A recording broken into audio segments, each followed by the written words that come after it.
They haven't seen a protest this big in Thailand since the military.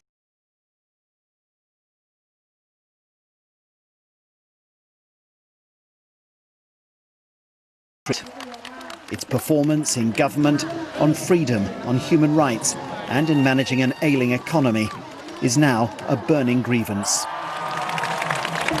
This large gathering at the monument, which has always symbolised the hopes for a real democracy in Thailand, is the culmination of weeks of student-led protests demanding wholesale reform of the political system. But that is not all they're demanding. They're also asking for significant changes to the monarchy, an institution that's officially viewed as sacred and untouchable. And in a country where few have even dared to broach that subject before, that is revolutionary.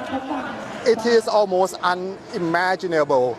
Only a couple of years ago, saying what the youth are now demanding on stage as part of their manifesto for reforms.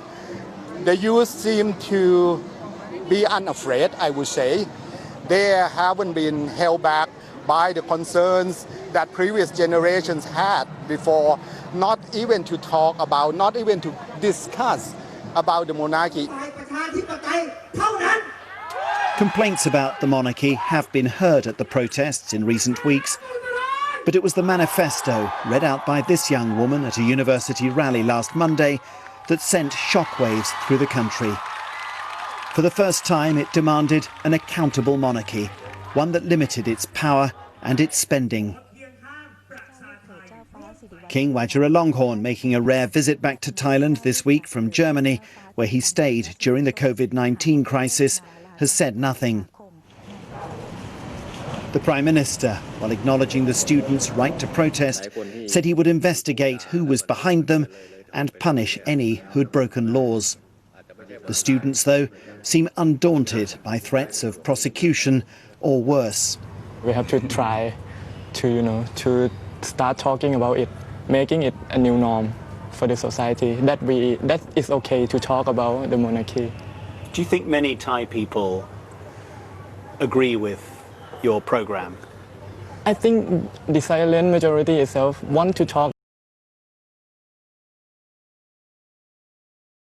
If you don't touch something, if you don't reform something, that thing gonna rotten and it's gonna collapse on itself.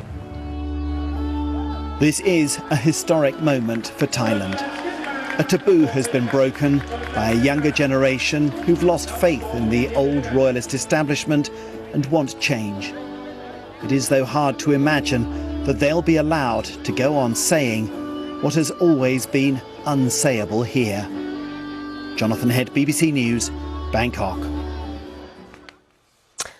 Coronavirus is continuing its spread. According to the WHO, there have been around 21 million confirmed cases in 188 countries. More than 750,000 people have lost their lives, the highest death toll being the United States. And on Sunday, the WHO reported that the number of confirmed global coronavirus cases had increased by almost 300,000 in 24 hours, the highest daily figure so far. Well, Australia has seen its deadliest day of the pandemic after the state of Victoria recorded 25 deaths in 24 hours. Victoria's previous daily 282 confirmed cases in the state in the past 24 hours. Our correspondent Shaima Khalil is in Sydney commenting on Australia.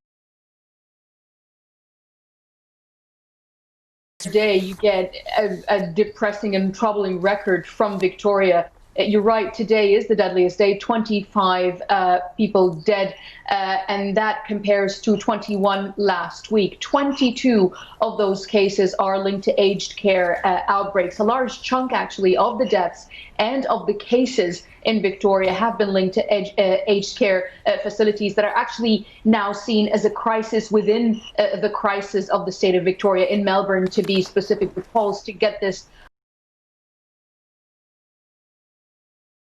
and people in Melbourne as well, is that the number of unknown, where the source is unknown, some mystery cases, if you will, that's also growing. It's at 150 now. And the trouble with that is that as the number rises of the cases where you don't know where the source is, that means more community transmission cases are likely to pop up, and they're harder to control. So a depressing number